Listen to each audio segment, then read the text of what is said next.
No, and it's also getting to this point to where it's ridiculous because 1966, you got three teams with a claim to the national championship because Michigan State and Notre Dame ended in a 10-10 tie, right? And Alabama goes 11-0, but because politics are the way that they are, you have opinion polls with most of your writers located north of the Mason-Dixon line who grew up loving Notre Dame. You know, like all that sort of stuff. And I wonder, where do you fall on this? Do you want a definitive national champion? Or do you not care? Does it not bother you to have claims to national championships? No, I want a definitive. Yeah, me too. That was the worst part of even before the Bowl Alliance and BCS and things came along, where they at least tried the best to shake up bowl tie-ins to connect the 1 and 2 team. And so he tried to this is the beginning of the 90s, kind of where you kind of started getting away from that. But before that, it was awful. You'd see two teams go 11-0, go different bowl games, not play each other. Clearly, they're the best two. No one really knew who was better, and you never knew. You're never going to find out. And then sometimes you had 3 teams in it, and that's the way it is. The thing is about that is that you had a lot of parity back then because there was no definitive champion. But what we need now is, and I know you and I are both on board with this, we need to expand the playoff, because the more you open it up to people, the more you're going to have a chance. You're going to have teams that can rise up. You're going to increase parity.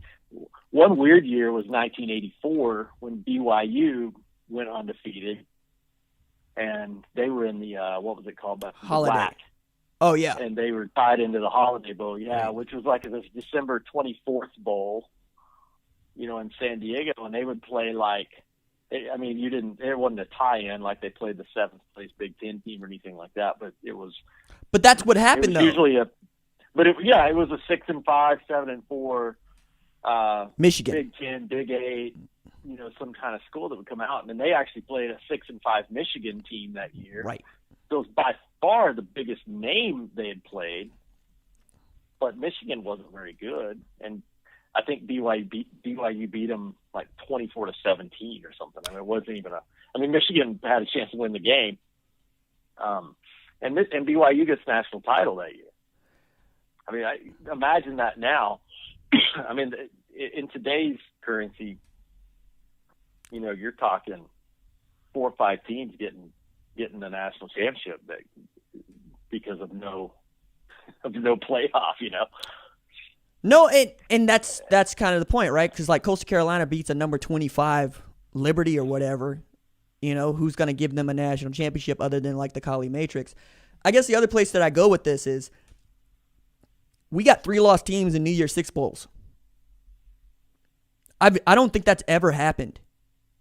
Like I don't see. I mean, I get COVID and it's a pandemic, right? But I can't get excited about Iowa State as a 3-loss team being in the Fiesta Bowl or Florida as a 3-loss team being in the Cotton Bowl. It feels totally unfair. And if you think that you don't have a fair shot in a sport that's supposed to be the most objective or at least objective with the scoreboard, we're going to lose people that would have liked the sport otherwise. Like that's what I worry about most is like you're convincing people that they have no shot. Why bother? RJ, would you be in favor of a group of 5, not a group of 5? Some people would push for a group of 5 national champion, like they have their own separate bracket, and that's fine too. But that's not what I'm talking about. Would you be in favor of a December 12th or whatever that weekend, the weekend after championship games, not this year, but in a normal year, where this year where the 2 highest ranked group of 5 teams play, and they're basically given an automatic berth to something, like Coastal Carolina, I believe. They play, the winner goes to either the playoff or the winner gets automatic bid in the New Year's Six or something like that. No.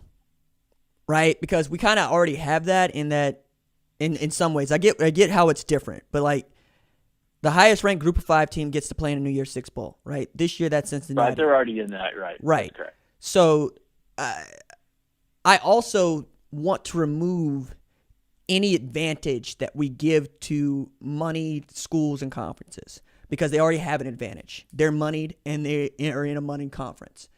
I want to see everybody get a shot, right? Because I have a group of 5 mindset. Not supposed to be here. This was not supposed to work out the way that it is, but now that it has, and I got a shot, I want a shot. Like just put me, let me get beat before you tell me that I'm not any good. And that's how I feel for most of the kids. Like it's a way different dynamic to go to, say, the University of Tulsa if you know that you can put together a magic year and go win a national championship. Like I think about Miami in that way. Miami was blessed in that they had a bunch of kids that decided that they wanted to be good together because Miami don't want to be good at football. Miami wants to be, some version of academic success. Like everybody wants to be the Harvard of wherever when there's only one Harvard. But at that time, Miami was a private university like it is today that wanted to raise its SAT scores. And it used to just make Tad Foote, president at Miami, so mad that people only cared about the football team. And the football team would be like, yeah, we don't care about academics. We just want to play football together. And we want to go try to win a national championship. If they weren't an independent, they never get a shot, right? Because let's say they come up in the Big East. If they're, back before we gave any damns about the Big East. Nah, man, did you play in the SEC? Did you play in the Big Ten? Or another example of this is the Big Ten had to decide whether or not it wanted to be AA or it wanted to compete with the SEC in the 60s. Because they weren't given athletic scholarships until then. So they decide, not only are we going to give those athletic scholarships, we're going to lower the GPAs requirements for the athletes. As a senior, you only have to have a 1.7. As a junior, 1.8. As a sophomore, 1.9. As a freshman, 2.0. The longer you score school, the less you have to do. And that's where we get Big Ten football from. And when you look at where the recruits come from, where the kids come from, it's Texas, it's Florida, it's Georgia, it's the South, where football has always been religion. What if South Alabama gets good in a hurry? I don't want them to have to box out a Cincinnati who also was getting good in a hurry. If Georgia can beat them, then fine. Nothing changes. I just want to see what people claim college football is about enacted upon. They would tell me it's about, are you good enough? Because if you're good enough, you win. You got a shot. Everybody's equal. This is what Dabo Swinney claims every time he steps out of his Clemson shadow. No, we're little old Clemson. We deserve a shot. We're good. All right, what about little old Citadel? Little old Appalachian State. Can you imagine what it would have been like for college football if Appalachian State was not 1AA but FBS when they beat Michigan in 07? And we got to talk about Appalachian State possibly playing for a national championship in a 16-team playoff? It's awesome. Yeah. So I just want to see it broken open. I'm tired of this incremental BS. Let's just break it open and get as many teams into a playoff format as we can. Well, I'm with you on that, but it's not going to happen. Sure. We're not going from 4 to 12 or 4 to 16. We're going to go from 4 to 8. And 8's going to be Power 5 AQ and 3 at large. Well, how does a G5 get in? That's where I would say if the group of 5 could at least say, hey, we're going to do our own playoff. The winner gets in. Because the NCAA tournament went to 68, and some of our teams that are 16 seeds still have to go to Dayton and do a play-in game. So I mean, two of your automatic qualifier 16s aren't really in, but we tricked them and said, no, you really are. That game counts. So how do we get Cincy or Coastal? Let's just say we had an 18 playoff right now. Right. With Cincinnati, is Cincinnati in just because they finished 8th? I mean, some years they don't finish 8th. Some years they're not. How would they get in? Let me address it this way then. FBS football is unlike any other NCAA sport, right? It's got totally different rules compared to every other sport. And the way that we distinguish who makes money and who doesn't is totally different than any other sport. I say that to say there are 10 FBS conferences and only half of them are Power 5. So you're going to exclude 2 other conferences. I think if you allow the group of 5 to do its own thing, you're going to end up with less money in the Power 5 than you thought, because you're going to find some television network that is going, we will be the group of 5 network of choice, and we will gas you up the way that people think ESPN gasses up the SEC, the way people think Fox gasses up the Big Ten.